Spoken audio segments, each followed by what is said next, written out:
South Africa's political landscape is cracking open as SACP General Secretary Solly Mapaila delivers a fierce rebuke of the ANC's handling of post-election power-sharing talks.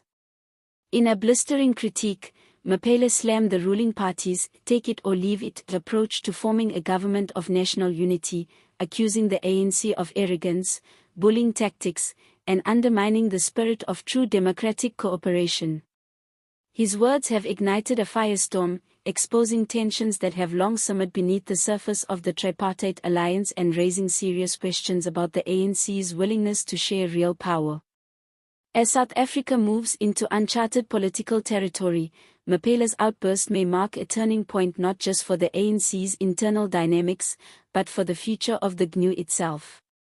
His warning is clear: if the ANC continues to dictate rather than negotiate, the unity it claims to lead will crumble under the weight of its own ego. This isn't just political friction, it's a full-blown ideological reckoning. In a move that has sent shockwaves across South Africa's political landscape, SACP General Secretary Solly Mapaila has come out swinging against the ANC, calling its approach to post-election power-sharing talks arrogant, dismissive, and dangerous for democracy. Mapaila, never one to mince words, blasted the ANC's take it or leave it attitude during negotiations to form a government of national unity, warning that such strong-arm tactics threaten to alienate allies, deepen divisions, and ultimately betray the very spirit of collective governance that South Africans were promised. The comments came as the dust continues to settle after South Africa's most contentious and fragmented election in decades, an election that left no single party with an outright majority and forced the ANC to the bargaining table for the first time in its post-apartheid history. Faced with the loss of absolute control, the ANC approached other parties to build what it called a GNU, but according to Mapaila, the ruling party did so not with humility or openness, but with an iron fist disguised in velvet gloves. What was meant to be a negotiation, Mapaila claims, turned into a lecture. Smaller parties were not consulted meaningfully, he says. They were told. Told who would lead. Told how the cabinet would be structured. Told what the rules were. There was no real partnership on offer, just a demand for obedience to an ANC-dominated framework. In his words, it was not governance by consensus, but coercion dressed up as inclusion. This isn't just political theater, it's a revealing look into how fragile and uncomfortable the ANC's transition into shared governance truly is. For a party that has enjoyed uninterrupted rule since 1994, the loss of its majority has been more than just a numerical blow, it's been an existential crisis. And instead of embracing the opportunity to build a new kind of political culture based on collaboration and respect, critics like Mapaila argue that the ANC has defaulted to its old habits, centralizing power, minimizing dissent, and treating allies as subordinates.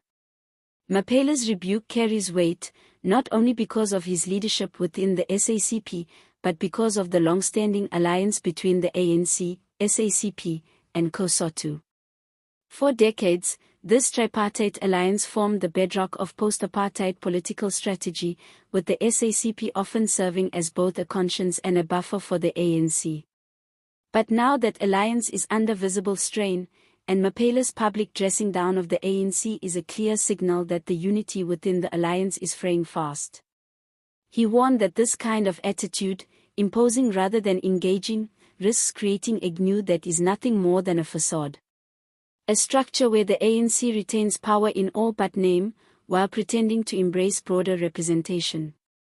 According to him, this makes the GNU vulnerable to collapse before it even begins to function meaningfully, as partners may feel used rather than valued. Sources close to the negotiations have corroborated parts of Mapaila's statement, noting that while the ANC engaged multiple parties in talks, the real power-sharing mechanisms were vague, uneven, and loaded in favor of the ANC. Ministries were carved out with ANC interests in mind. Key state-owned entities remained off the table. The language of the talks, several insiders claim, carried the tone of a party still trying to dictate terms, rather than build bridges. Mapaila questioned whether the ANC has fully grasped what the electorate said in the last election. South Africans did not just vote for variety, they voted for accountability. They voted to decentralize power. They voted for a more balanced, cooperative political future. And if the ANC refuses to adapt to that message, Mapaila warned, it risks being punished even more severely at the next polls. Because people will not be fooled by cosmetic changes in government, they want structural shifts, and above all, they want a government that listens. What makes this moment even more explosive is the timing. The GNU is barely operational, and already its cracks are showing. Behind the smiles at press briefings and the choreographed speeches, tension is simmering. Mapaila's remarks have now made that tension public. His words have also emboldened other smaller parties and civil society actors to raise their own concerns about how the power-sharing framework was structured, and whether it reflects genuine cooperation or just a reshuffling of the same ruling elite. In typical form, the ANC has responded cautiously but defensively. Spokespeople have said Mapaila's interpretation is not shared by all and have insisted that the GNU reflects the will of the people and the spirit of inclusive leadership. But they have not directly refuted many of the specifics raised in his critique, perhaps because doing so would open the door to further scrutiny. Mapaila's broader message was that South Africa stands at a crossroads. The country is desperate for renewal, stability, and inclusive development. But that cannot happen if the ruling party treats partnerships as window dressing. If smaller voices are silenced or sidelined, if power continues to be hoarded rather than shared, the GNU will collapse under its own hypocrisy. And if it does, the fallout won't just affect the ANC, it will plunge the country into deeper chaos and uncertainty. The SACP leader urged civil society, trade unions, and ordinary South Africans to stay alert. He called for active citizen monitoring of the GNU, arguing that accountability cannot be left to politicians alone. He insisted that if the people don't claim their space in this new political chapter, they will once again be reduced to spectators in their own democracy. For viewers of SA Unfiltered, this isn't just another political spat, it's a moment of reckoning. Solly Mapaila is saying out loud what many have been whispering for weeks, that the ANC has not yet come to terms with its new reality. That power sharing cannot be done with clenched fists. That genuine democracy requires negotiation, humility, and respect, not backroom deals and top-down control.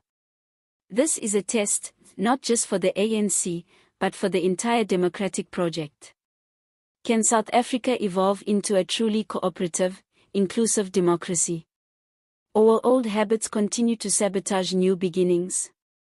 The answer will shape not only the GNU's survival but the country's political future for decades to come.